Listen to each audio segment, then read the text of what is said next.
OCD समय के साथ बढ़ती रहती है और जितना ज़्यादा समय इसके अंदर लगता है तो क्या यह हमें ज़्यादा परेशान करती है या इसको ठीक करने में हमें ज़्यादा समय लगता है? जी हाँ, बिल्कुल, यह सवाल भी किसी ने पूछा था तो इसका भी जवाब दे देता हूँ कि हाँ, ऐसा भी होता है।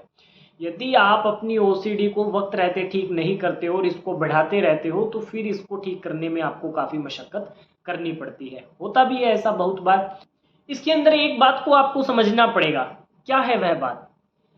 बात यह है कि यदि आपको ओसीडी है, आज से 10 साल पहले आपको ओसीडी थी, ठीक है, 10 साल पहले ओसीडी थी और उसके 3 साल बाद आपको पता चल गया, उसके बाद में आपने 2 साल तक दवाइयाँ खाई, कुछ भी किया XYZ, फिर वो 2 साल ठीक रही, उसके बाद फिर प्रॉब्लम हो गई और उसके बाद में फिर वह 6-7 महीने ठीक रही, उसके बाद फिर प्रॉब्लम हो गई। अब 10 साल हो चुके हैं आपको, तो जो 10 साल में आपने ओसीडी से रिलेटेड एक्सपीरियंस जो इकट्ठा कर लिया है ना, वो आपकी ओसीडी को ठीक नहीं होने दे रहा है। ओसीडी आपकी ठीक हो जाएगी, परंतु जो 10 साल का एक्सपीरियंस है ना आपका ट्रीटमेंट वाला, ओसीडी सफरिंग वाला नहीं, ओसीडी का जो ट्रीटमेंट किया है ना आपने, वो जो एक्सपीरियंस आपके साथ में आया है ना, वो आपको परेशान कर रहा है। उस चीज़ को समझना पड़ेगा। बहुत ही डीप बता रहा हूँ, इसको समझ लीजिए इस चीज़ को। जो 10 साल में आपने अपनी ओसीडी के साथ लड़ाई लड़ते हुए, कभी ठीक हुए, कभी फिर हुए, कभी ठीक हुए, कभी फिर हो गए, वो जो एक्सपीरियंस है ना, वह आपकी ओसीडी को ठीक नहीं होने दे रहा है और उसी की वजह से आपको काफ़ी मशक्क़त करनी पड़ती है। ये एग्जाम्पल दिया है मैंने आपको, इसके अंदर समझ लीजिए। अब बहुत सारे लोग हमारे से पूछते हैं कि सर 35 साल पुरानी ओसीडी कैसे ठीक कर देते हो आप बोलते हो ना 35 साल पुरानी ओसीडी ठीक हो गई इतने दिनों में, ये वो ये कैसे हो सकता है? फिर मैं इसमें एक ही चीज़ बोलता हूँ, जब भी कोई सफरर हमारे पास आता है तो उसको मैं एक ही बात बोलता हूँ। पहली बात, आपको यदि ट्रीटमेंट करवाना है हमसे और अपने आप को ठीक करना है तो सिर्फ और सिर्फ हमारी बात सुननी पड़ेगी। आपके पास में जो ज्ञान है वह पर्याप्त नहीं है इसके लिए। यदि आप वाला ज्ञान पर्याप्त होता तो आप कब का ठीक हो जाते, हमारे पास आने की ज़रूरत ही नहीं पड़ती।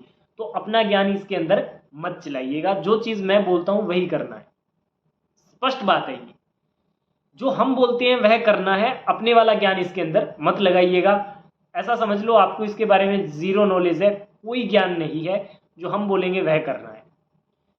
चाहे आपको मेडिटेशन आता हो, चाहे आपको जो भी आता हो। अब बहुत सारे लोग बोलते हैं मेरे को, सर मैं 15 साल से मेडिटेशन कर रहा हूँ तो मैं तो आधा घंटा मेडिटेशन कर लूँगा, आप 5 मिनट का मेडिटेशन क्यों बताते हैं? जो हमने बताया है 5 मिनट का, तो सिर्फ 5 मिनट का ही करना है, ये चीज़ है। तो इसके अंदर मैं हमेशा बोलता हूँ कि जो हम बोलते हैं वह चीज़ करिए। आपको बहुत सारी चीज़ें आती हैं, हमें भी पता है, परंतु कितनी मात्रा में कितनी करनी है और कहाँ करनी है वो हम तय करेंगे, वो आप तय नहीं करोगे। यदि आप वह अपना ज्ञान यहाँ अड़ाते रहते हो ना बीच में, तो फिर आपकी ओसीडी ठीक नहीं होती है। इस चीज़ को समझिए। इतना समय इसीलिए लगता है, इतना संघर्ष आपको तभी करना पड़ता है। तो इसलिए लोग बोलते हैं ना कि सर 10 साल के बाद में क्या ओसीडी को इतना मशक्क़त करना पड़ता है? तो जो एक्सपीरियंस आप इकट्ठा करके लेके आओगे ना, वो फिर बीच में आता रहेगा और बीच में जितना एक्सपीरियंस आएगा ना इससे रिलेटेड, वो उतना ही आपकी प्रॉब्लम को बढ़ाता रहेगा। ये चीज़ है, ये समझ लीजिए। एक मोटिवेशनल स्पीकर ने पीछे एक एग्जाम्पल दिया था कि कोई व्यक्ति उनके पास तबला सीखने के लिए आया, तो कहता कि मुझे तबला सीखना है, कितना टाइम लगेगा और कितने आपके चार्जेस हैं? तो उसने बोला कि पहले कभी आपने सीखा है? कहते हैं हाँ 4 साल सीखा है। तो कहते 5 लाख रुपए लगेंगे और 5 साल लगेंगे। ठीक है, डन। इतनी देर में कोई दूसरा व्यक्ति आ जाता है और वो भी बोलता है उस्ताद जी मुझे भी तबला सीखना है।